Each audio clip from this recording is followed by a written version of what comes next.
Sejam muito bem-vindos a mais um episódio do podcast Hoje Não. E como entrevistada, hoje temos uma mãe mais que especial, Edilma, mãe de uma criança de 8 anos portadora de autismo. Falaremos sobre como são os desafios para uma mãe que tem que passar por todo esse processo. Seja muito bem-vinda, Edilma, ao nosso programa. É um prazer enorme tê-la conosco. E eu gostaria de começar perguntando como foi o início da jornada ao saber ou ao perceber que seu filho tinha algo diferente. Primeiro eu quero agradecer o convite de estar aqui no Hoje Não e poder compartilhar com várias mães um pouquinho a respeito da minha história e como eu ajudei meu filho nesse processo e também a mim. No início foi um processo difícil. Eu descobri quando ele tinha de 6 a 9 meses. Ele era bem pequeno, mas ele não tinha reação a objetos. A gente dava presente, bexiga, balões, ele não tinha reação e isso chamou bastante atenção. E foi a partir daí que a gente começou a ter um olhar mais detalhado para ele. O pediatra que atendia ele veio com a possibilidade de começar a investigar se haveria alguma deficiência de visão, audição, e ali a gente começou a investigar. Mas ele já abriu um leque com a possibilidade do transtorno do espectro autista. Até entanto, não tinha escutado falar do transtorno, mas foi a partir daquele momento que eu comecei a buscar e procurar entender um pouquinho o que significava o autismo. E até chegar ao diagnóstico, como foi a tua reação inicial até a aceitação do diagnóstico? Um diagnóstico, ele sempre é muito difícil, né, de se receber isso em qualquer questão, seja de uma doença ou de um transtorno. O processo foi um pouco difícil, né, eu recebi o diagnóstico, eu estava sozinha, né, na sala do neuro. A gente veio investigando a possibilidade dele ter problema na visão, na audição, mas também, como mencionei, o pediatra já tinha falado um pouco sobre, né, a possibilidade do autismo. Então, quando chegou no neuro, que ele realmente confirmou, eu fiquei muito abalada, né, muito decepcionada, porque no momento em que você recebe o diagnóstico, eu acredito que não só de um transtorno, mas até de uma doença, a primeira coisa que a gente tem de sentimento é que a gente vai ficar fora da sociedade, porque a sociedade ela cobra um padrão muito perfeito. Então, quando você recebe um diagnóstico, né, e esse foi uma parte que me abalou muito, foi pensar como que ele iria entrar nessa sociedade. Então, essa parte do diagnóstico foi um processo muito difícil para mim. E como foi contar para a família? Você demorou a processar e chegar até a família e dizer que teu filho tinha autismo? Com a família eu não fiz uma cerimônia, sentar e contar, olha, meu filho tem autismo, né? Isso foi aos poucos, as pessoas perguntavam, né? Sentia que ele tinha alguns comportamentos diferentes e perguntavam, né? Ele é diferente, ele não faz isso, ele não faz aquilo. E ali eu já mencionava, né? Ele é autista, ele tem o transtorno do espectro autista, né? E ali eu recebia alguns apoios, mas também muitos, né, não contribuíam para me ajudar no processo dele. Houve preconceito dentro do leito familiar e social?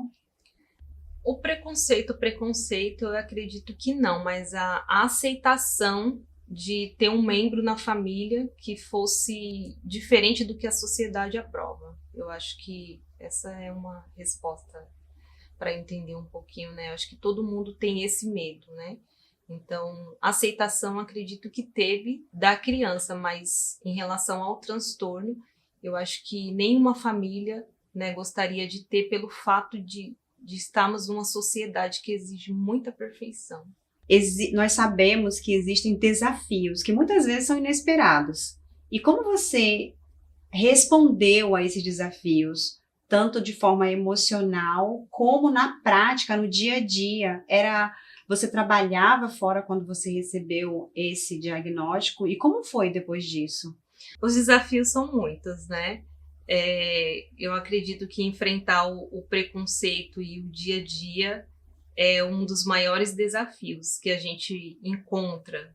Na verdade, quando a gente recebe o diagnóstico, a gente não tem noção disso, mas quando você começa a viver, que você começa a precisar e sair com a criança, né, da sua casa, fora da sua caixinha para o mundo, né, você percebe que o verdadeiro desafio é enfrentar a sociedade, né? A área do trabalho também foi um grande desafio que eu enfrentei por ter que fazer escolhas naquele momento. Eu teria que escolher, né? Cuidar dele, né? Ou continuar na minha área profissional. E foi uma escolha que eu tive que fazer em deixar a área profissional. É um desafio também que acredito que muitas mães enfrentam hoje em dia, pelo fato de não ter ajuda, ter que continuar na área profissional e não ter o desenvolvimento do filho. Então, são desafios que eu encontrei que foram muito difíceis. A que idade o diagnóstico dele foi suspeito a partir dos 6 aos 9 meses. E iniciou o tratamento antes de fechar o diagnóstico, é isso? Isso, iniciamos o tratamento 1 ano e meio, começou com a psicóloga e a fonoaudióloga, e o diagnóstico mesmo só veio aos 4 anos, né, por um acompanhamento severo e com muita insistência, né, devido ao diagnóstico aqui ser um pouco mais tardio. Nós estávamos conversando antes e a Edilma estava falando sobre como o diagnóstico do autismo ele é feito de forma tardia no Brasil. Na verdade, havia sido que mudou um pouco isso, né? Hoje já é feito com... mais precoce, né? Porque quanto mais precoce é feito o diagnóstico, o início do tratamento também é feito de forma precoce, o que faz com que a melhora do desenvolvimento seja visível, seja perceptível. E se tardar muito, aí o desenvolvimento já começou, então vai ter um pouco que um retardo, não é isso? Isso, na verdade, quando a gente começa um tratamento precoce, a gente consegue usar a forma do desenvolvimento, do crescimento dele. Por exemplo, a fala, o andar, né, são por fases da criança. Então, se você quer aproveitar de forma boa a fala dele, se você começa muito cedo, ele vai obedecer os seus comandos. Quando ele começa a ficar um pouco mais de idade, aí vai ser a vontade dele com os seus comandos. E aí existe a possibilidade, né? Muitas crianças melhoram, mas quando a criança é menor, a gente consegue fazer isso de forma mais leve e com mais interação para que ele tenha um desenvolvimento melhor. Você pode compartilhar conosco as vitórias, a principal vitória, e se elas eram celebradas, como vocês faziam? Muitas vitórias, né? E cada pequeno desenvolvimento que ele tinha, cada avanço que ele tinha nas terapias, era comemorado de forma maravilhosa. Inclusive, a gente fazia até bolos e festa para ele. Mas a parte que a gente mais comemorava era a fala, onde ele teve um atraso muito grande. E cada falinha que saía da boca dele, a gente fazia, né? Que legal, eba, né? A gente ficava emocionado.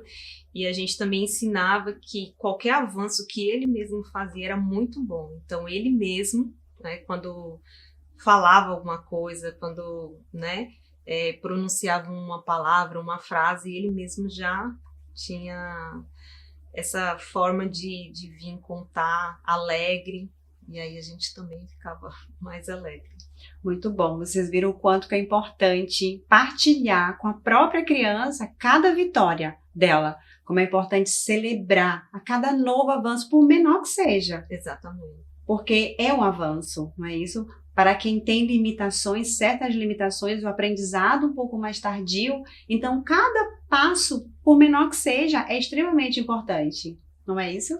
Exatamente. Cada avanço que ele tiver na terapia, no desenvolvimento, é muito grande para nós que somos mães, né, de crianças que dependem muito da gente, né?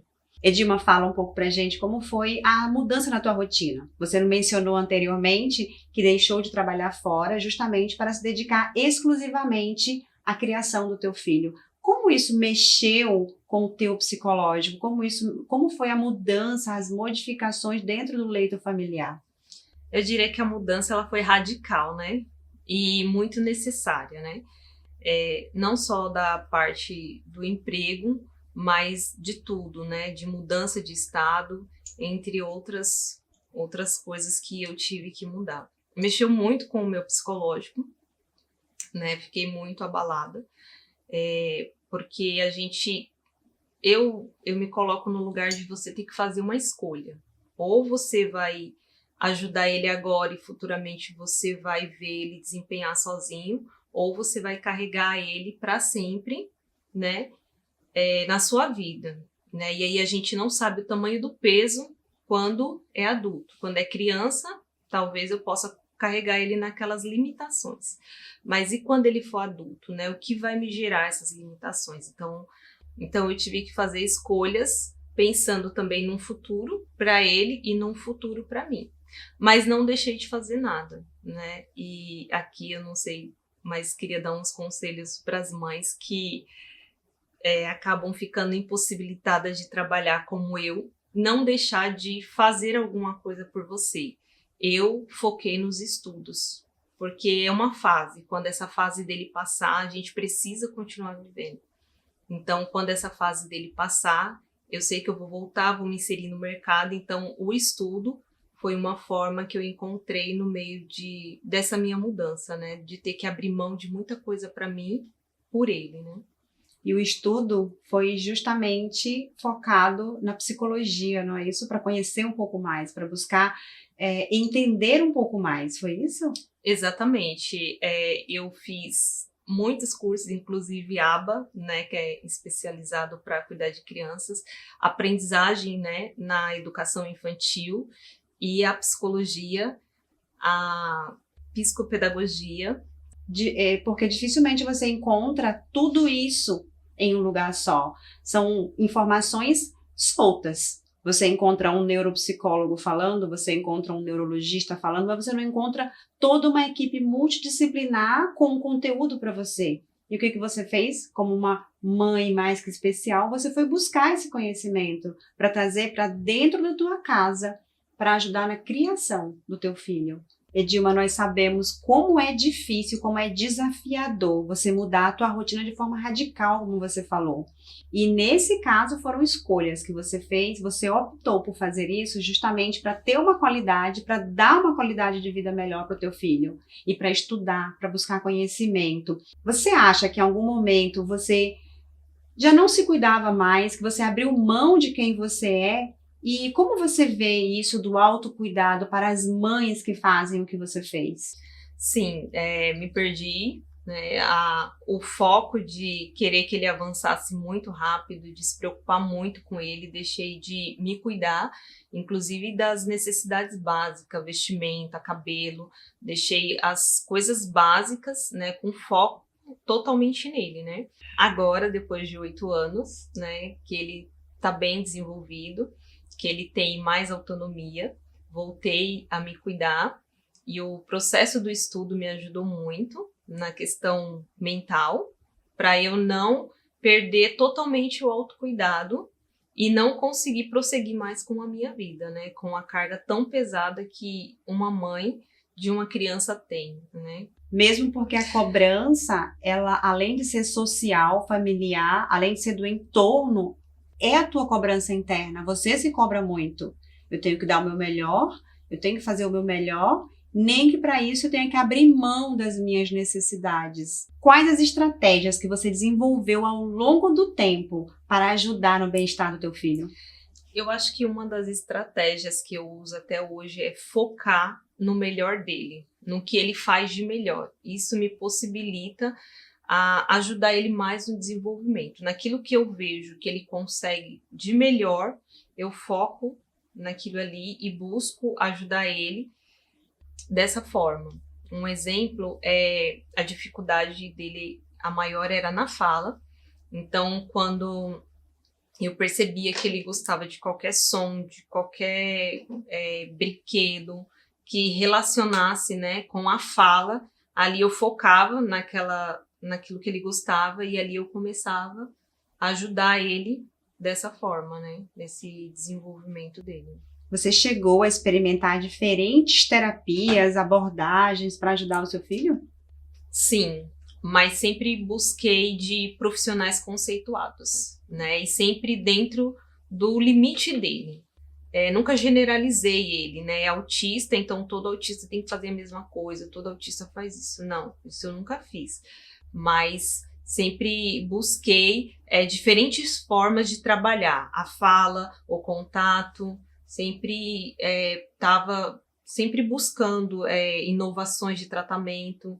Com relação à rede de apoio, você teve um apoio familiar e o quanto é importante ter uma rede de apoio?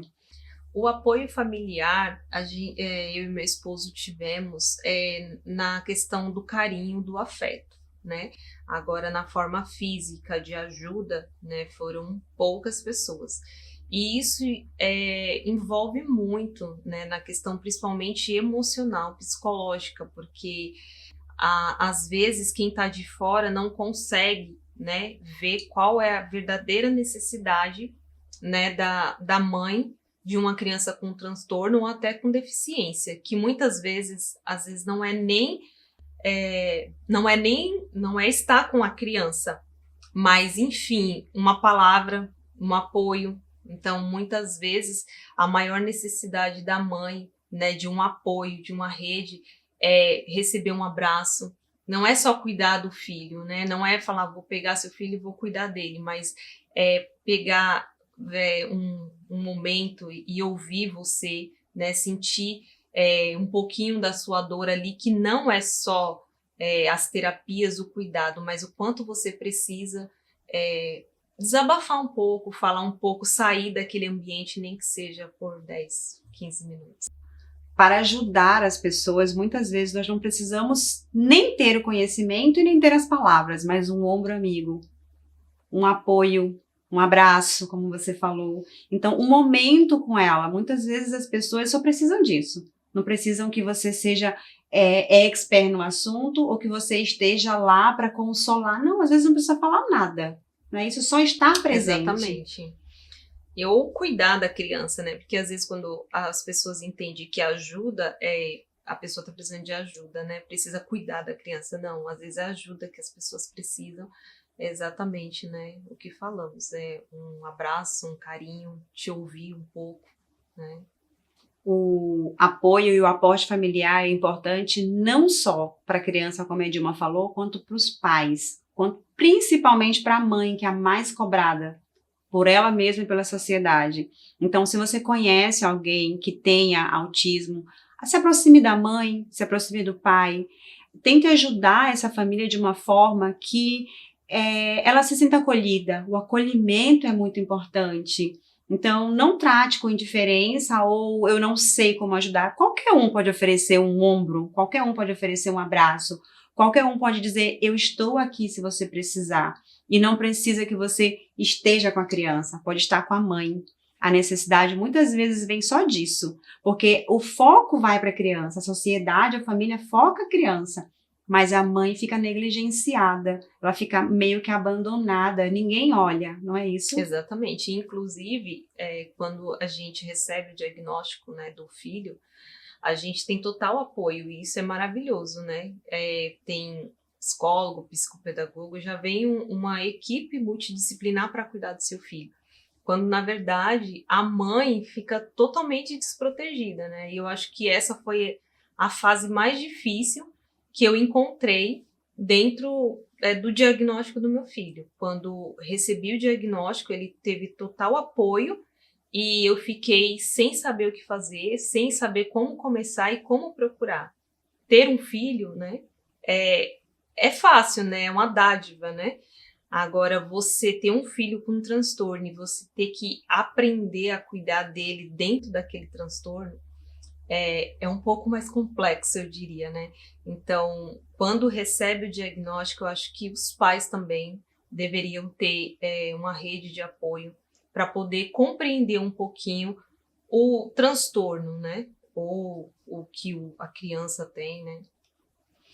Em meio a tantas mudanças na tua vida, tanta mudança que houve nessa tua trajetória, conta pra gente qual foi um episódio que você se sentiu perdida, o que fazer, alguma coisa que tenha acontecido com ele. Um dos momentos que ficou mais marcante foi uma vez que ele teve crise. Ele nunca tinha tido crise. Foi no aeroporto, né? Um aeroporto muito grande, aeroporto de Guarulhos. E ali, quando ele começou a chorar, que ele começou a gritar, a gente já não sabia mais o que fazer. Eu realmente fiquei totalmente desesperada e minha vontade era só de sentar ali e chorar, e você ver as pessoas te olhando, né, e olhando para você de uma forma como se você não sabe cuidar da criança ou a criança está fazendo birra e não compreender ali o que você está passando, foi difícil. E foi uma parte que me abalou muito, assim, e me trouxe a forma de pensar como eu lidaria com ele, né? Quando ele tivesse maior, quando eu não tivesse a possibilidade de poder abraçar ele ali, cuidar dele. Então, naquele momento, veio a forma... Naquele momento eu comecei a pensar, eu preciso ajudar ele o quanto antes, porque quando eu não tiver mais força para poder segurar e abraçar, eu tenho que saber como ajudar ele nessa fase. Como agir nesse momento? Por enquanto, ele não conseguia expressar as emoções, o que ele estava sentindo. Então, você, naquele momento, poderia abraçá-lo e protegê-lo. Mas e depois? A dúvida era essa, né? Isso, no momento de crise, né? Quando ele desse essa crise, que ele tivesse maior, como que eu poderia ajudar ele para ele poder ter o autocontrole, saber o que ele estava sentindo e como ele se ajudar quando não tivesse alguém para poder ajudar ele. Como que eu posso me ajudar, né? O que eu posso fazer nesse momento, né? Nós costumamos ouvir muitos mitos. Qual foi o maior deles ou o maior equívoco que você tem escutado com relação ao autismo? Que todo autista, ele faz birra, né? Que muitos, quando estão em processo de crise, quando estão, né, tendo uma crise, as pessoas generalizam como uma birra. Ah, é uma birra, não é educado, precisa educar. Então, esse é um mito, né? É fato que a gente tem que disciplinar, são crianças que elas conseguem ser, sim, disciplinadas, né? A gente consegue disciplinar uma criança, tendo o transtorno ou não, e mais quando ela está no momento de crise, a mãe sabe reconhecer isso, né? Quem convive com a criança sabe reconhecer, e você ouvir, né, as pessoas falar, ou supondo as pessoas falar que isso ali é uma birra, é uma coisa que machuca, que dói bastante. Você sabe que naquele momento ali você pode fazer algo para ajudar ele, mas que o que está em torno falando, né, acaba ferindo você emocionalmente, né? Hoje o Vitor já tem 8 anos, ele já consegue discernir, já consegue verbalizar, já consegue expressar. E quando ele não conseguia, o que ele fazia? Ele gritava muito, né? E eu falo assim, é uma coisa que eu acho que toda mãe tem, porque hoje ele fala, ele pede, mas e quando ele não falava, eu entendia tudo. E ele vinha, e ele só me procurava, porque ele falava assim, quando ele falava alguma coisa que o pai não entendia, que as pessoas não entendiam, ele olhava para mim e falava, mamãe, aí ele falava, e era impressionante, eu entendia, não sei de que forma, mas eu entendia tudo que ele queria. Hoje, se ele falar daquela forma, eu não sei se eu compreenderia, né? Mas antigamente eu entendia. Estava treinada já, né? Com o passar do tempo, você foi aprendendo a entender os gestos dele, o que ele queria expressar, o que ele queria dizer, mas não conseguia verbalizar. Uma outra pergunta que eu gostaria de fazer é uma coisa que fica, nós vemos muito na televisão, nós vemos nas redes sociais, se falasse em inclusão. Existe essa inclusão? De verdade, eu acho que existe só nos papéis, né? Na realidade, no dia a dia, nas escolas, né? Eu vejo que falta muito isso ser praticado, eu diria, né?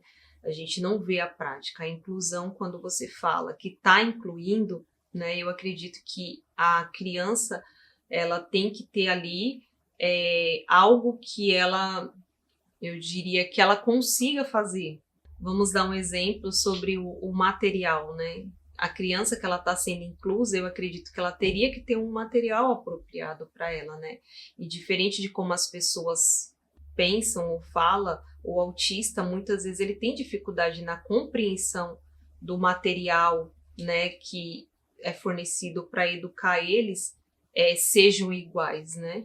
Nós sabemos que existem muitos desafios e talvez o maior dele, além da superação, a aceitação, seja a paciência. Como você hoje se considera uma pessoa mais paciente que antes?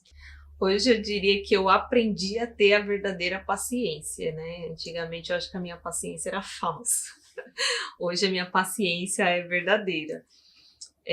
Ao longo do tempo, das terapias, né, da vivência, você vê que você precisa ser uma pessoa paciente, porque ele está dependendo de você, né? Então, se você não tem paciência, atrapalha muito no tratamento, principalmente para a criança quando ela tem muita crise. Eu acho que a paciência, o afeto, o amor, ele precisa ser desenvolvido, porque vai requerer muito ao longo do tempo. E você acha que você mudou a Edilma de antes a Edilma de hoje? Sim, mudei muito. O que você aprendeu nesse processo? Sim, mudei muito, né? A forma de você olhar as pessoas, a forma de você olhar o outro, né? Olhar o mundo, você vê de forma diferente. Quando você tem a necessidade dentro da sua casa, né? Você percebe o outro com uma forma mais amorosa. Muitas vezes a gente diz que é amigável, a gente diz que é humilde, a gente diz que é amável, mas quando a gente encontra a necessidade dentro da nossa casa, que a gente vê o outro, né, se comportando dessa forma com a gente, você percebe que se você não mudou, precisa mudar, e eu precisei dessa mudança e conseguir, né, olhar o outro de uma forma melhor, olhar mais a necessidade do outro do que eu própria, por exemplo, né? Então, eu mudei muito nessa parte de visão. Nós sabemos que tem aumentado exponencialmente o número de autistas e que a medicina e que a terapia ocupacional, tudo isso tem evoluído justamente para dar uma qualidade de vida melhor para os portadores de TEA.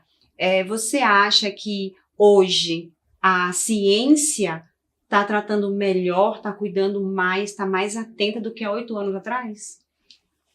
Eu diria que não, Val. À medida que cresceu muito o número de crianças, também cresceu o número de profissionais. Porém, encontra-se muitos profissionais desqualificados. É muito difícil falar dessa parte, mas a gente encontra profissionais que não estão capacitados ainda para lidar com uma demanda tão grande, né, de um transtorno que muitas vezes é considerado leve, né, mas que é um transtorno muito sério que afeta mesmo a vida das crianças.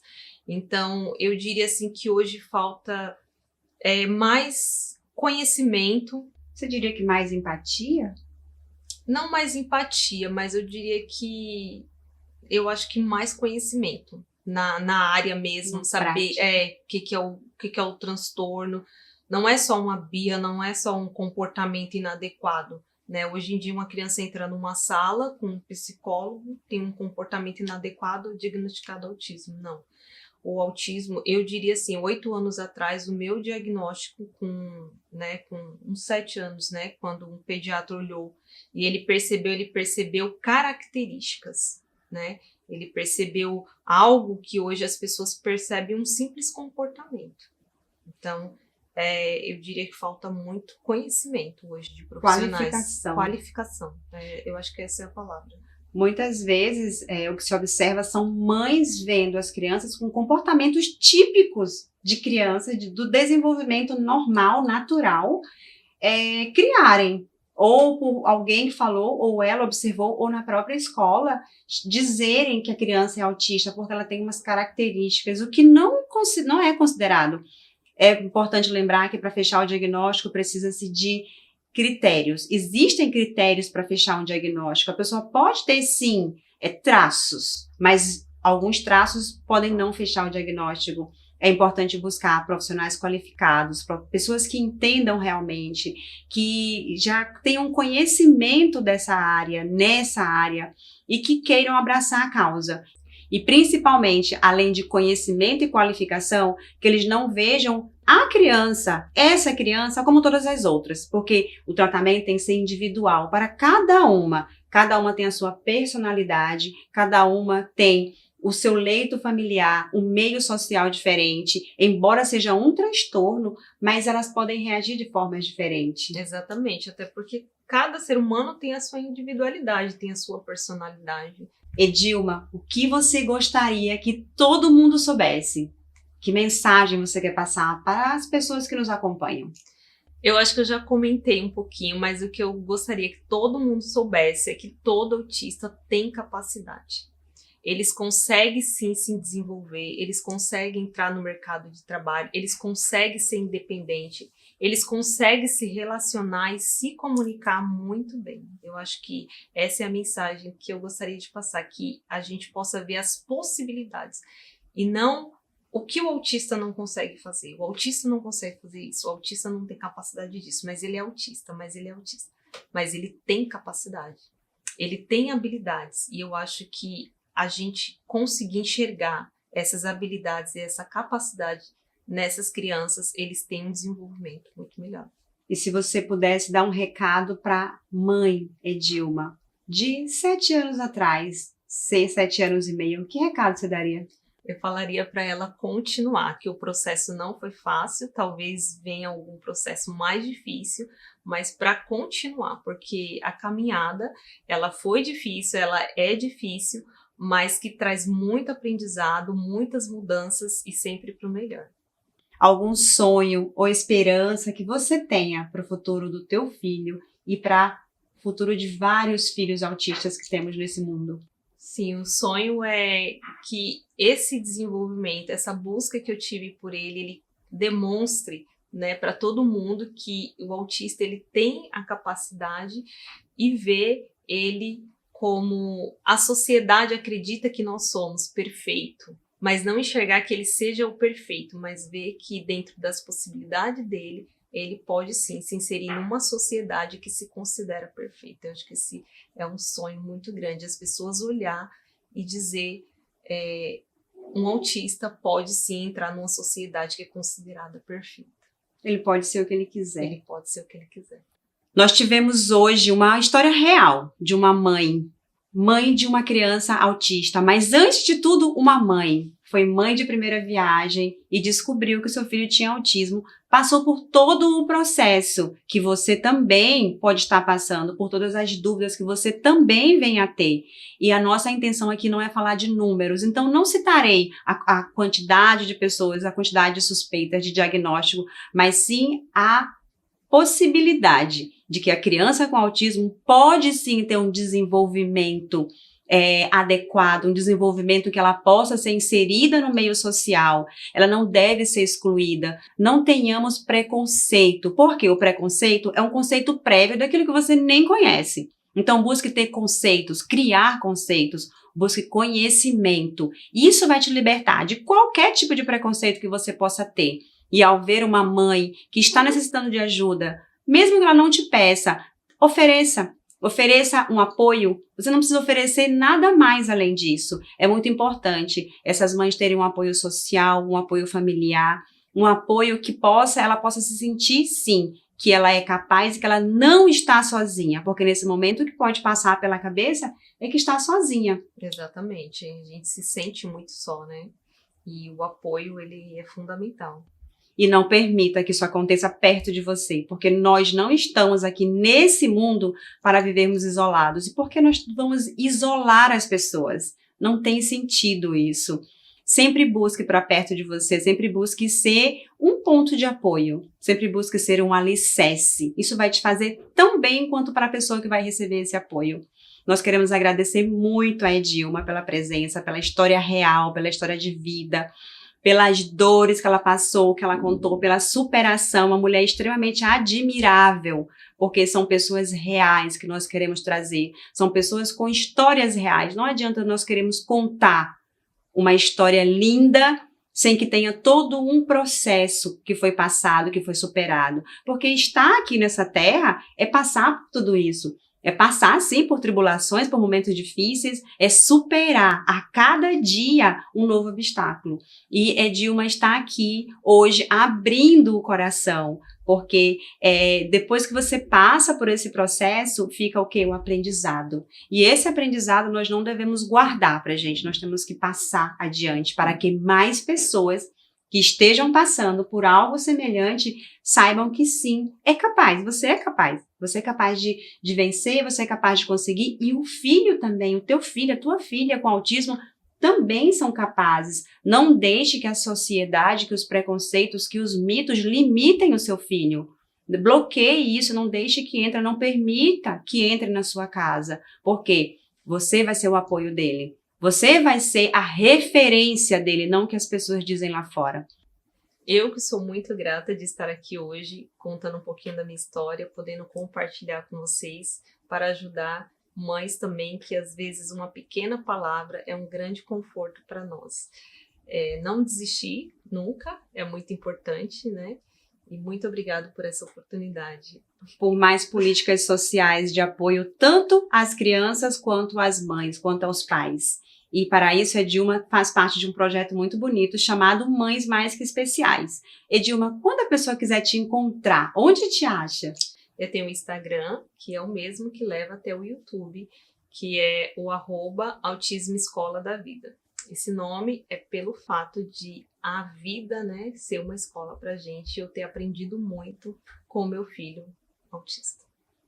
Nós queremos te agradecer em nome de toda a equipe do podcast Hoje Não. Costumamos para cada convidado dar um livro, uma leitura que vai edificar a tua vida, que é um livrinho de cabeceira para todas as noites você ler e lembrar da equipe. E mais um caderninho. Por quê? Porque nós sempre falamos que é importante anotar as coisas. Hoje em dia nós vivemos num mundo muito virtual e muito acelerado, que as pessoas lembram e depois esquecem. Por quê? Porque ficou escondido debaixo de tanta informação que nós recebemos. E as mídias, as redes sociais, o celular, ele toma muita parte do nosso tempo. Nós acabamos esquecendo de gravar determinadas coisas. Então, o caderninho é para você anotar. É um presente da equipe do podcast Hoje Não. Muito obrigada. Que Deus abençoe. Amém.